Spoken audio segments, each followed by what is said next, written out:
आई स्वयंपाक करत असेल तर तिला कंपनी म्हणून माझं बाळ मोस्ट ऑफ टाईम असंच माझं पायाशी बसला असतो आणि हे मला खूप क्यूट वाटतं. हॅलो एव्हरीवन, कशा आहात तुम्ही सगळे? आय होप की तुम्ही सगळे मस्त मजेत असाल. आम्ही पण एकदम मस्त मजेत आहोत. जसं की तुम्ही माझ्या प्रिव्हियस क्लिपमध्ये बघितलं की अव्यू किती बदमाश झाला आहे. बरं असो, आता मी चालली आहे पार्लरमध्ये. ओके, सो मी चालली आहे पार्लरमध्ये. फायनली मी डिसिजन घेतला आहे की मी माझ्या केसांचं ट्रीटमेंट करेल आणि मी नॅनोप्लास्टिया करेल. का करेल, कसं करेल ते सगळं तुम्हाला पुढे सांगते. माझं सगळ्यात मोठं नॅनोप्लास्टिया करायचं रिझन हे होतं की मी इतक्यात ना हेअर स्ट्रेट करत होती आणि आय फील की माझी हेअर जास्ती डॅमेज होत आहे आणि हे असे जे केस आहेत ना हे प्रॉपर असे स्ट्रेट पण होत नव्हते. आणि मला असं वाटते आहे की आपण परत हेअर स्ट्रेट नको करायला. सो एकदा मला ही ट्रीटमेंट घ्यायला पाहिजे आणि म्हणूनच मी पोहोचली पार्लरमध्ये.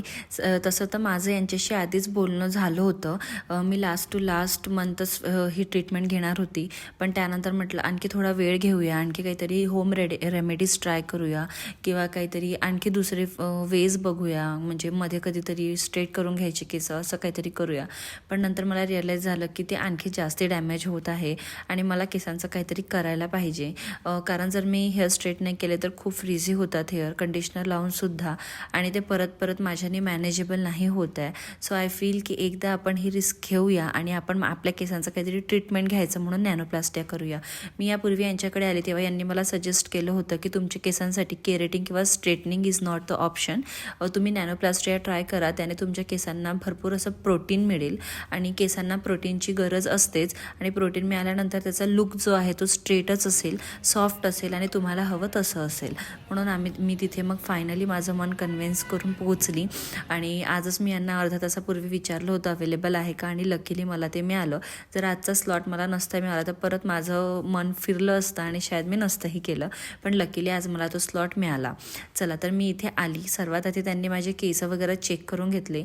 त्यानंतर त्यांनी माझ्या हेअर वॉश केलं शॅम्पूनी. त्यांनी 2दा शॅम्पू केले माझ्या हेअर्सवर आणि त्यानंतर 5-5 मिनटं ठेवलं पण, आणि त्यानंतर व्यवस्थित असं वॉश करून घेतले माझे हेअर्स.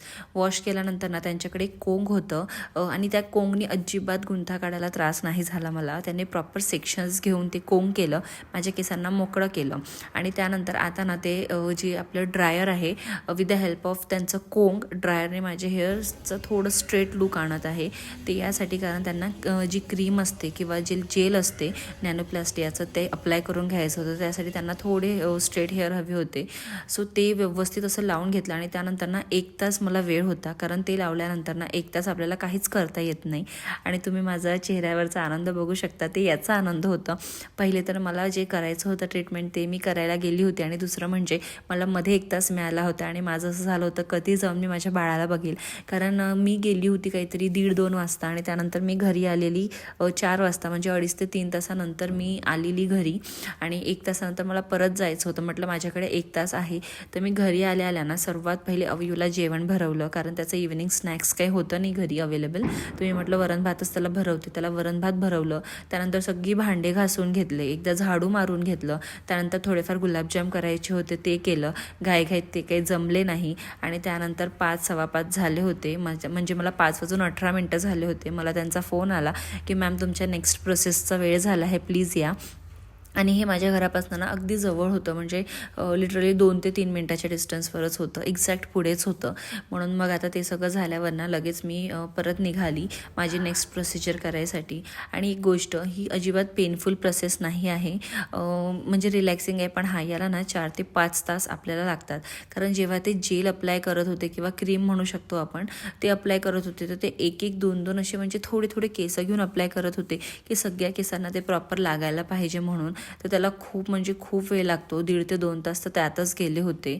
त्यानंतर मी तिथे परत आली आणि त्यानंतर ना त्यांनी माझे केस ड्राय करून घेतले, कारण ते जेल लावल्यानंतर त्यांचं असं होतं की ते ड्राय केल्यानंतर तो जो जेल आहे तो त्या केसांनी आत्मसात केलं पाहिजे म्हणून. आणि त्यानंतर त्यांनी सुरुवात केली आणखी एक प्रोसेस, जी की थोडी पेनफुल म्हणता येईल किंवा थोडं स्मेली पण होतं.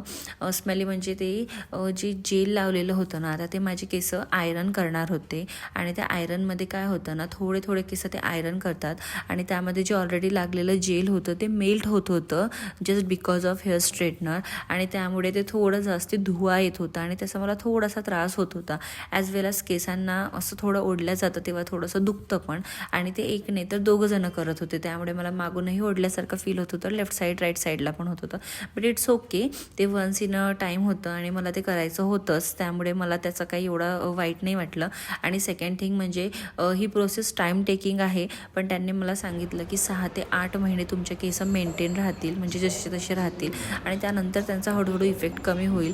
पण त्यातही जर तुम्ही प्रॉपर मेंटेन केलं ना तर असं काहीही होणार नाही म्हणून मग त्यानंतर ते सगळं झालं आणि लगेचच मग 10 मिनटानंतर 10 ते 15 मिनटानंतर परत हेअर वॉश झाला माझं.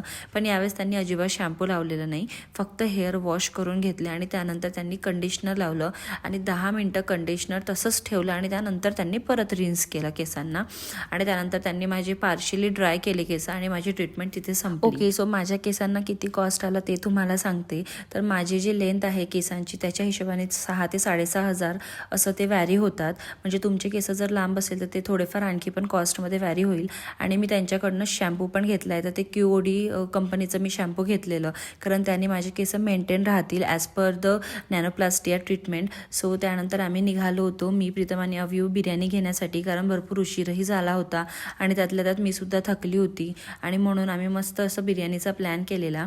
त्यात अव्यूची खूप किरकिर चालली होती की त्यालाही घराबाहेर पडायचं त्यामुळे मी पण प्रीतम बरोबर आली.